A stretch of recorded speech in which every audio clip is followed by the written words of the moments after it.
ఇది గతంలో కూడా తెలుసు అధికారులందరికీ కూడా.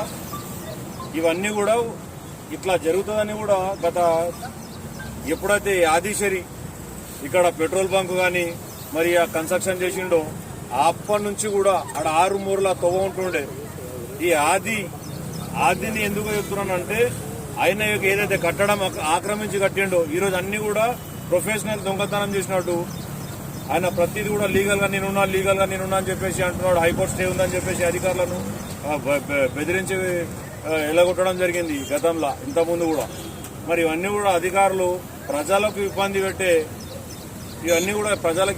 ప్రక్రియనే తప్ప ప్రజలకు ఎటువంటి సహాయం చేసినట్టు ఎటువంటి ఒరగబెట్టింది ఏం లేదు. జనాల కోసం కానీ ఈ వార్డుల కోసం కానీ ఏదైతే ఈ చిలకవాగు ఏదైతే ఈ కుంట ఉందో ఈ ఆదిశేరి అయితే కబ్జా చేసిండో ఇది నిజంగా కూడా హైదరాబాద్ లో ఎట్లయితే హైడ్రా నడుస్తుందో